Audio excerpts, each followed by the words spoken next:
welcome back to my digital journal, or if you're new here, welcome. Kali ini aku bakal ngebahas tentang grammar-grammar dasar yang wajib kamu ketahui kalau misalnya kamu ingin belajar bahasa Inggris. Jadi kalau dalam belajar bahasa Inggris itu tuh bagaikan seperti pohon. Kalau misalnya akarnya atau dasarnya kamu udah kuat, otomatis kamu untuk berkembangnya dan bertumbuh juga akan lebih mudah. Maka dari itu, kita akan belajar dari grammar yang paling dasar dulu. Oh ya, untuk kamu yang baru saja belajar bahasa Inggris atau ingin mengembangkan bahasa Inggris kamu bisa klik link in my description karena aku udah share PDF tentang kayak vocabulary, grammar, tenses, pokoknya itu udah lengkap ada di PDF yang ada link in my description. Oke, tanpa lama-lama lagi langsung saja ke videonya. Oke, jadi yang pertama adalah struktur kalimat dasar dalam bahasa Inggris. Nah, kalau dalam bahasa Inggris itu struktur kalimatnya itu sama saja seperti bahasa Indonesia, yaitu subjek, predikat, dan objek seperti ini. She eats rice. Jadi she-nya itu adalah subjek dan predikat adalah eats dan objeknya itu adalah rice. Jadi masih sama saja seperti bahasa Indonesia.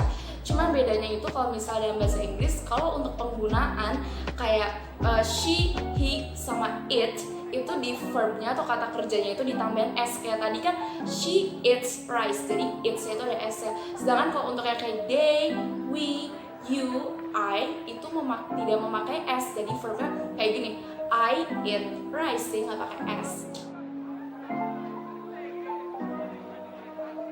Kedua adalah penggunaan preposisi in, on, sama at. Ini tuh common mistakes di grammar bahasa Inggris dan aku juga kadang masih salah dalam menggunakan preposisi ini. Tapi kita nggak perlu bingung karena kita ini sekarang sedang belajar bersama-sama dan sharing bareng-bareng. Jadi sebenarnya yang membedakan in sama on sama at itu adalah tingkat generalnya sampai tingkat spesifiknya. In itu ada paling general, on itu kayak so-so, kayak tengah-tengah antara general dan spesifik. Dan kalau misal at itu udah spesifik banget. Jadi kayak gini, kalau in itu contohnya seperti kamu nyebutkan nama negara atau nama benua atau pokoknya masih general banget. Seperti kayak gini, aku tinggal di Jakarta, I live in Jakarta. Itu pakainya in karena Jakarta itu nama kota dan orang itu nggak tahu kan spesifiknya kamu itu tinggal di mana. Jadi itu general ya. Sedangkan kalau on itu lebih spesifik dibandingkan in, seperti kamu tinggal di alamatnya di mana rumahnya, tapi kamu gak nyebutin nomor berapa, RT berapa, kabupaten atau apa, itu enggak. Jadi kamu langsung kayak I live in Kenanga Street. Jadi cuman kayak nyebutin jalannya aja, nggak spesifik. Atau on juga bisa digunakan untuk kamu yang misalnya aku menaruh handphone aku di atas meja, itu juga bisa kayak I put my handphone on the table. Jadi kayak untuk benda-benda juga bisa menggunakan preposisi on. Nah, kalau at ini paling spesifik untuk menunjukkan suatu tempat atau titik temu. Seperti I live in Kenanga Street number 250. Jadi lebih spesifik dibandingkan yang tadi on. Yang ketiga adalah penggunaan dan an. Dan kapan sih penggunaannya itu? Jadi sebenarnya sama an itu sama-sama artinya tuh sebuah. Jadi menyebutkan suatu benda yang hanya satu aja gitu, nggak lebih dari satu, bukan jamak. Jadi kayak gini, a book, an apple. Nah, itu apa bedanya? Jadi kalau itu digunakan untuk yang huruf awalnya itu konsonan, kayak book kan awalnya b. Jadi itu awalnya jadi pakai a book. I have a book. Sedangkan kalau an itu adalah awalnya itu huruf vokal, a, i, u, e, o, seperti apple. Apple kan awalnya a kan.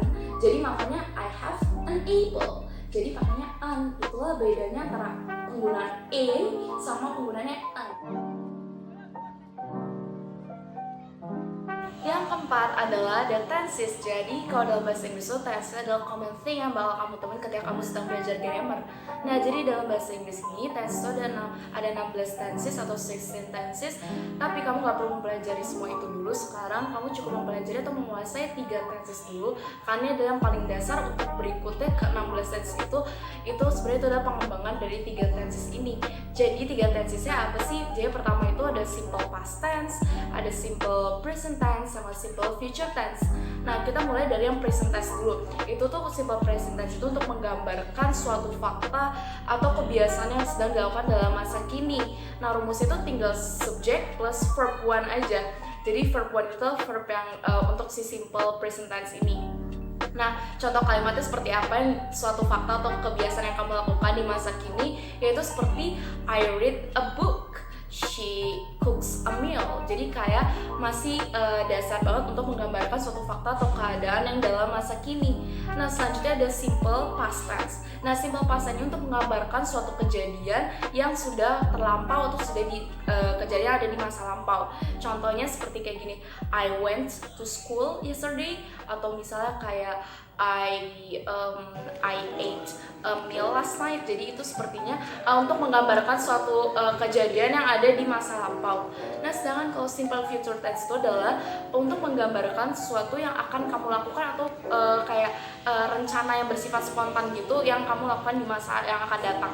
Nah, rumusnya itu adalah subject plus will sama plus verb one. Jadi kayak untuk menggambar, jadi ada will itu artinya akan, kayak gini kayak I will go to school tomorrow, atau kayak she will cook a meal at 9 p.m. Jadi kayak seperti itu.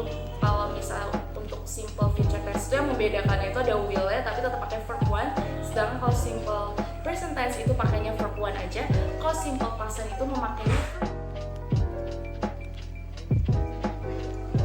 Terakhir ada pronomina. Jadi dalam bahasa Inggris itu ada pronomina, itu ada subject, object, dan kepemilikan. Jadi dalam bahasa Inggris itu ketika kayak misal kalau bahasa Indonesia kan kayak gini kan, misalnya saya punya buku ini, tapi kalau misalnya ditaruh di objek tetap aja jadi saya, buku ini milik saya. Nah, sedangkan dalam bahasa Inggris itu berbeda, tidak seperti itu.